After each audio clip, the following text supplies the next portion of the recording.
पर्यन्तां गुरुणामाकृतिं स्मरेत्तेन विघ्नप्रणश्यन्ति सिद्धिं मनोरथः लक्ष्मीतनोतुनितरामितरानपेक्षमङ्गृतोऽयं निगमशाकिशिखप्रवालं हैरम्बमम्बुरुहडम्बरचौर्यनिग्रं विघ्नात्रिभेदशतधारधुरन्धरन्नः सर्वेषां स्वागतं. This is the Saṃskāra video for the fifth shloka. So we were talking about Shravana, Manana and Nididhyasana. Nididhyasana, we went a little detailed into it, and then we talked about what it is. We talked about, and as per Advaita, what we are trying to achieve, that we talked about. What are the methods of this Nididhyasana? So the most accepted method is meditation, but meditation in what way? The understanding is that first we need to understand that Nididhyasana and meditation are not the same. They have similarities. What are the similarities? We are trying to focus our attention on something. So meditation is grossly, it is aimless to a particular extent. It is mostly bringing, calmness to mind, nothing more than that. But Nididhyasana has a much higher purpose. Specifically over here, we are trying to understand the experience. We are trying to experience the Brahman.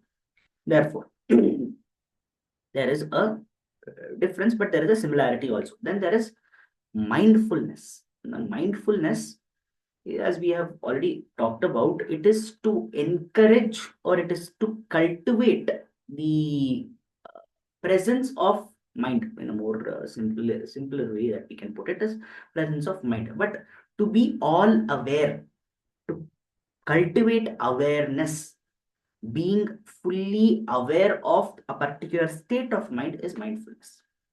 Then quieting the mind. What do we mean by quieting the mind? That chanchalatva of mind. Mind reacts to anything and everything, even if it isn't substantial. Also, we react to it. So reducing that is quieting the mind. That is antarmauna. Achieving nididhyasana requires these kind of things, which is also needed for meditation. But there are differences. The objective, the focus with respect to nididhyasana is purely introspection and self-inquiry. That is, we are trying to understand who the self is itself. So therefore, it is a totally different thing. Meditation can be for various different things. It can be for relaxation. It can be to bring about greater focus into something else, whatever it may be. Then the techniques involved in Nididhyasana, it often involves more analytical and introspective approach.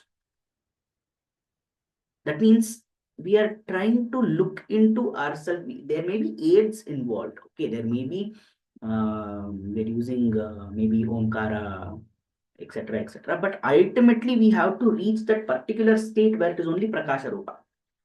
But meditation, it can be visualized. That is where it stops also. And meditation can be a certain repetitive of mantra or etc., etc. Anything that chanting. That also can be this thing, meditation. But Nididhyasana is trying to quiet the mind itself. Reach that state where the mind will not react to anything. What is the duration to which we can perform this meditation? Is practiced for longer hours or starting from one particular point of time, it is going.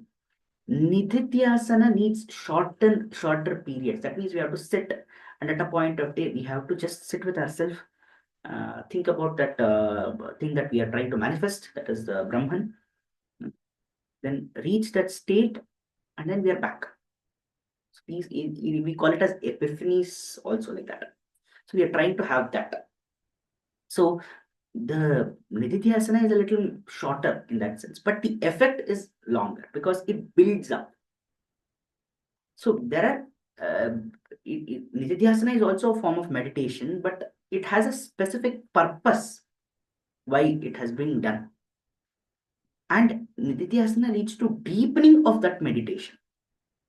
While meditation is mostly limited to certain manifested objectives, like having a relaxed mind, going to getting rid of work tensions, etc., etc. Nididhyasana has a higher purpose, so therefore it is very specific and it can be very deeply impactful. That's the reason we say once we go through that and then it manifests. That means when we have the experience, then it is difficult for us to indulge back in samsara.